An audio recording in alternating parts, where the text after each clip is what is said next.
এরপর যে আমরা দেখবো অনুশীলনীর 14 এবং 15 নম্বর একই রকম, আমরা 15 নম্বরের সমাধানটা করবো। 15 নম্বরটাতে বলা আছে যে রড্রিক গোমেজ 3 বছরের জন্য 10,000 টাকা, 3 বছরের জন্য 10,000 টাকা আর 4 বছরের জন্য 15,000 টাকা ব্যাংক থেকে ঋণ নিয়ে মোট 9,900 টাকা মুনাফা দেন। তার মানে দুই স্টেজে সে ঋণ নিচ্ছে।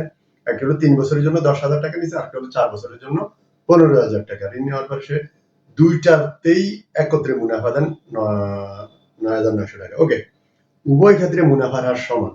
দুই দিক থেকে দুই অঙ্কের টাকা নিচ্ছে, দুই দিক থেকে দুই রকমের বছর, বাট দুই ক্ষেত্রে মুনাফার হার সমান হলে মুনাফার হার নির্ণয় করা।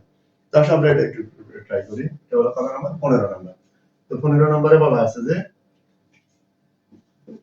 দেখো প্রথম ক্ষেত্রে লেখা আছে যে আসল টাকা,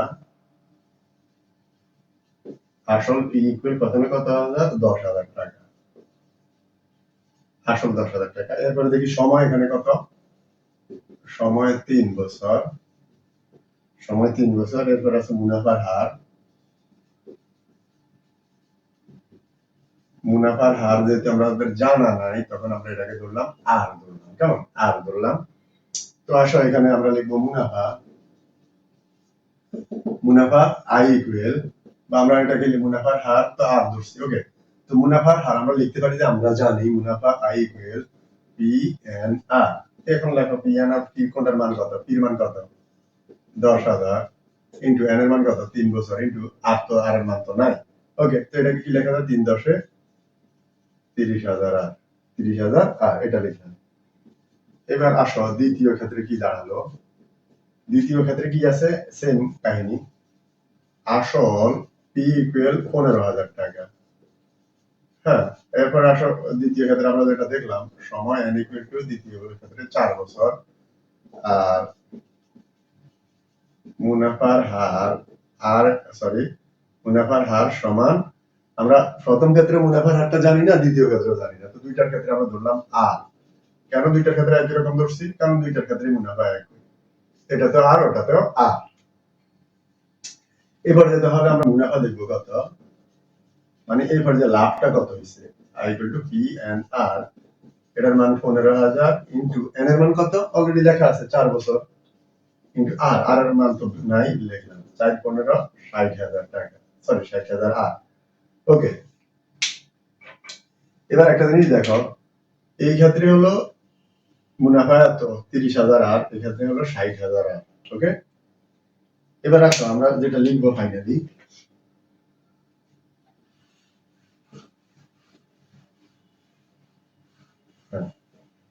ফাইনালি লিখবো 3 বছরের মুনাফা,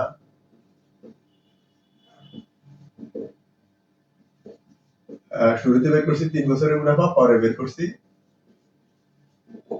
4 বছরের মুনাফা। আর এই দুইটা মুনাফা আমরা একত্রিত করি, এখানে দেখলাম যে এরা কত পেয়েছে মোট মুনাফা, আচ্ছা সেটাও লিখি মোট মুনাফা। এরা দুই টাইপের মুনাফা পায়, একটা হলো 3 বছরের, একটা হলো 4 বছরের।